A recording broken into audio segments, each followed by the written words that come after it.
വേണ്ടിയാണ് ഇത്രയൊക്കെ കഷ്ടപ്പെട്ടത് ഞങ്ങൾ രണ്ടുപേരും. അല്ല, ആക്ച്വലി ഒരു ദിവസം ഭാഗ്യ എന്നെ വിളിച്ചിട്ട് പപ്പി എന്നാണ് എന്നെ വിളിക്കുന്നത്. പപ്പി, നമുക്ക് ഇതുപോലെ ചെന്നൈയല്ല മെഡ്രാസിൽ പണ്ട് വർക്ക് ചെയ്തുകൊണ്ടിരുന്ന നമ്മുടെ എല്ലാവരെയും ഒന്ന് വിളിച്ച് സംഘടിപ്പിച്ചാൽ എങ്ങനെ ഇരിക്കും എന്ന് ചോദിച്ചു. ഞാൻ പറഞ്ഞു അത് ഭയങ്കര വലിയൊരു ചുമതലപ്പെട്ട ഒരു കാര്യമാണ്, പറ്റുമോ എന്നുള്ളത് നമുക്ക് ആദ്യം നോക്കണം. പക്ഷെ ആദ്യം ഒരു ചെറുതായിട്ടൊന്ന് നമുക്ക് ട്രിവാൻഡ്രത്ത് തുടങ്ങാം, എങ്ങനെ അത് സാധിക്കുന്നു എന്നുള്ളതനുസരിച്ച് നമുക്ക് അങ്ങനെ കൊണ്ടുപോകാമെന്ന് പറഞ്ഞു. പക്ഷെ അത് അവൾക്ക് അങ്ങനെ തോന്നിയത് തന്നെയാണ് അത് ഏറ്റവും വലിയ കാരണം. ഇപ്പോൾ ഞങ്ങൾ 80 ഹീറോസ് എല്ലാം കൂടെ ചേർന്ന് ഒരു പരിപാടിയൊക്കെ ചെന്നൈയിൽ നടത്തുക, അത് വെറും ആക്ടേഴ്സ് മാത്രമേ ഉള്ളൂ. പക്ഷെ ഇത് അങ്ങനല്ല, എല്ലാവരും സിനിമയിലുള്ള എല്ലാവരും, ടെക്നീഷ്യൻസ്, ആക്ടേഴ്സ്, മേക്കപ്പ്, എല്ലാവരും ഉള്ളതാണ്. അപ്പം എല്ലാവരെയും ഒന്ന് കൂട്ടിച്ചേർക്കുക എന്ന് പറഞ്ഞ് ഒരു ചില്ലറ കാര്യമൊന്നും അല്ല. കാരണം പലർക്കും ബുദ്ധിമുട്ടുണ്ട്, പലരും ജീവിതത്തിൽ ഒത്തിരി കഷ്ടപ്പെട്ട് വരാൻ പറ്റാത്തൊരു ആഗ്രഹം ഉണ്ടാവും, പക്ഷെ വരാൻ പറ്റാത്തവരൊക്കെ ഉണ്ട്. അപ്പം നമ്മൾ ആരെയും മിസ് ചെയ്യരുത്, എല്ലാവരെയും വിളിക്കുകയും വേണം. എന്നാൽ നമുക്കിത് എങ്ങനെ കൊണ്ടുപോകുന്നുള്ളത് ഒരു വലിയൊരു ഇതാണ്. പക്ഷെ അത് നടത്തിയ നല്ലൊരു ഭംഗിയാണെന്ന് ഞാൻ പറഞ്ഞായിരുന്നു. പക്ഷെ ഭാഗ്യയ്ക്ക് ഞാൻ എപ്പോഴും കൂടെ ഉണ്ടെന്ന് ഞാൻ പറഞ്ഞിരുന്നു. അങ്ങനെയാണ് ഭാഗ്യ ആദ്യം ട്രിവാൻഡ്രത്ത് ലാസ്റ്റ് ഇയർ ഒരു ചെറുതായിട്ട് തുടങ്ങി. അത് കഴിഞ്ഞതിന് ശേഷം ഇത് എപ്പോൾ വയ്ക്കാം എങ്ങനെയാണെന്നുള്ളത് ഭാഗ്യ തന്നെ പറയും. ഭാഗ്യ ഇത് ഇങ്ങനെ ചെയ്തു, ഞാൻ അവളുടെ കൂടെ നിൽക്കുന്നു എന്നുള്ളതാണ്. പക്ഷേ ഈ ഒരു thought is very very very nice thought. ചില്ലറ വിഷയമൊന്നുമില്ല. ശരിക്കും മെഡ്രാസിൽ പോയതിൻ്റെ ഇന്ന് തന്നെ നിങ്ങൾ സംസാരിച്ചപ്പോൾ എല്ലാവരും കേട്ടാണ്. ചെന്നൈ അല്ല, എല്ലാവരും മെഡ്രാസ് എന്നാണ് പറയുന്നത്. ആ മെഡ്രാസ് എന്നാണ് ഞാൻ വന്നത്. ഞാൻ മലയാളത്തിലൊക്കെ ഒരുപാട് പടങ്ങൾ ചെയ്തിട്ടുണ്ടെങ്കിലും ഞാൻ ആദ്യമായിട്ട് അവളോട് ചോദിച്ചു, ഞാൻ എങ്ങനെ മലയാളിയാവും, ഞാൻ മലയാളി അല്ലല്ലോ, ഞാൻ വരണോ ഇതിന്? ഞാൻ ചോദിച്ചു, എന്തോ നീ പറയുന്നത്, നീ മലയാളത്തിൽ ഒരുപാട് അഭിനയിച്ചിട്ടില്ലേ, നീ ഇപ്പോൾ മലയാളത്തിൽ ഇവിടെയല്ലേ ഇരിക്കുന്നത് എന്നൊക്കെ പറഞ്ഞു. അത് നീ വരണമെന്നോ? അല്ല, നീ പറയുന്നത് ചെന്നൈയിലുള്ള മലയാളം പ്രവർത്തകരല്ലേ എന്ന് പറഞ്ഞു. അങ്ങനെയല്ല, മലയാളത്തിൽ വർക്ക് ചെയ്ത എല്ലാവരും ആണെന്ന്. അങ്ങനെയാണ് ഇപ്പോൾ രോജാരമണി ഇവരെല്ലാവരും വരുന്നത്. ഇപ്പോൾ ഇത്തവണ രോജാരമണി ചേച്ചി വിളിച്ചിട്ട് വരുന്നോ എന്ന് ചോദിച്ചപ്പം വളരെ എക്സൈറ്റഡ് ആയിരുന്നു വരാനായിട്ട് അവിടെ നിന്ന്. കാരണം എന്താണെന്ന് വെച്ചാൽ അവർ തന്നെ സ്വന്തമായിട്ട് എല്ലാവരും അവിടെ നിന്നൊക്കെ വരണം. എല്ലാം ഇതൊരു കൂട്ടായ്മ എന്ന് പറഞ്ഞത് എല്ലാ വർഷത്തിലും ഒരിക്കലും മീറ്റ് ചെയ്യുക എന്നുള്ളതാണ്. അപ്പം അത് എല്ലാവരും കൂടെ ചേർന്ന് സഹകരിച്ച് ചെയ്താൽ ഇത് ഇനിയും വളരെ ഭംഗിയായിട്ട് അടുത്ത കൊല്ലം ഞങ്ങളൊരു സ്ഥലം ഉദ്ദേശിച്ച് വെച്ചിരിക്കുകയാണ്. അത് ഞങ്ങളിപ്പോൾ പറയുന്നില്ല. അടുത്ത വർഷം എവിടെയാണ് എന്നുള്ളത് ഇതിനേക്കാൾ കേവലമായിട്ട് നന്നായിട്ട് ചെയ്യാന്നുള്ളൊരു ആഗ്രഹം.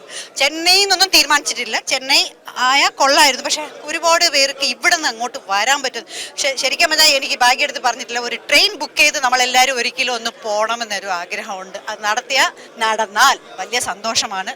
നിങ്ങൾ ക്യാമറാമാനും എല്ലാവരും കൂടെ വന്നോളൂ.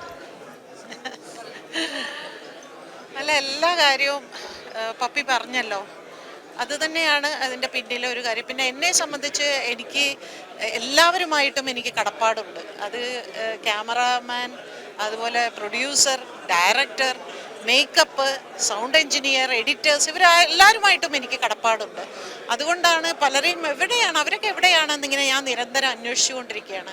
അതിൻ്റെ ഒരു തുടക്കമാണിത്. ഇത് പലരും കാണാത്തവരെ കാണുമ്പോൾ പലർക്കും ഒരു അവർ ഇമോഷണൽ ആകുമ്പോഴാണ് എന്ത് നന്നായി ഇങ്ങനെ ഒരു കൂട്ടായ്മ ഉണ്ടാക്കിയത് എന്നൊരു സന്തോഷം എനിക്ക് തോന്നുന്നത്.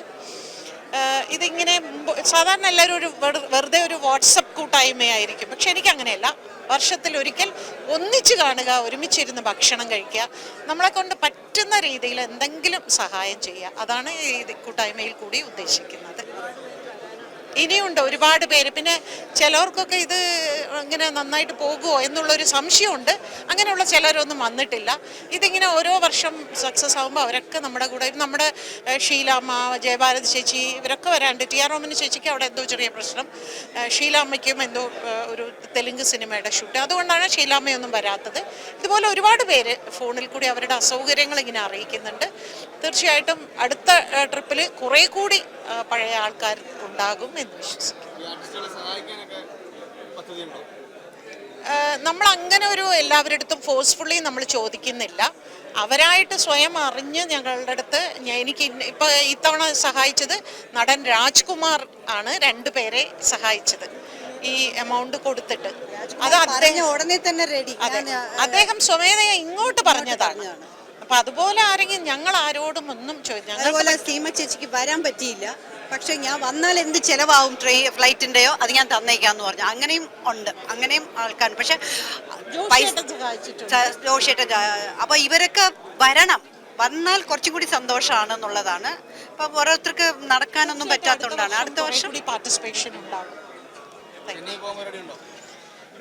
ആ, നമ്മുടെ ചെന്നൈയിൽ ആഗ്രഹം ഞങ്ങൾ ഏതാണ് പോയി താമസാക്കാനോ ചെന്നൈ അല്ല മെഡ്രാസ്. പരിപാടിയോ? ആ, ഞങ്ങളിങ്ങനെ ഒരു അതല്ലേ ഞാൻ പറഞ്ഞത്, ഇപ്പൊ ട്രെയിനിലൊക്കെ ഒരു പോകണം കമ്പാർട്ട്മെന്റ് ഫുള്ള് ബുക്ക് ചെയ്തിട്ട് എടുത്താലോ എന്ന് എല്ലാവരെയും ഒരു ആലോചിക്കുന്നത്. കമ്പാർട്ട്മെന്റിൽ നമ്മൾ തന്നെ അതിന്റെ ചെലവൊക്കെ വഹിച്ചു കൊണ്ടുപോകണം എന്നൊക്കെയാണ് ആഗ്രഹം. നോക്കാം. നോക്കാം. മോഹൻലാൽ ലാലേട്ടൻ വരാൻ ഇന്ന് ബിഗ് ബോസിന്റെ ബോസിന്റെ ഷൂട്ടാണ്. നാളെ ആയിരുന്നെങ്കിൽ വരാത്തത്. മമ്മൂക്കായ്ക്കും ഷൂട്ടിംഗ് ഉണ്ട്. തീർച്ചയായിട്ടും അടുത്ത പ്രാവശ്യം ഞങ്ങൾ എല്ലാവരും ഉണ്ടാകുന്നവരെല്ലാം ഉറപ്പ് തന്നിട്ടുണ്ട്.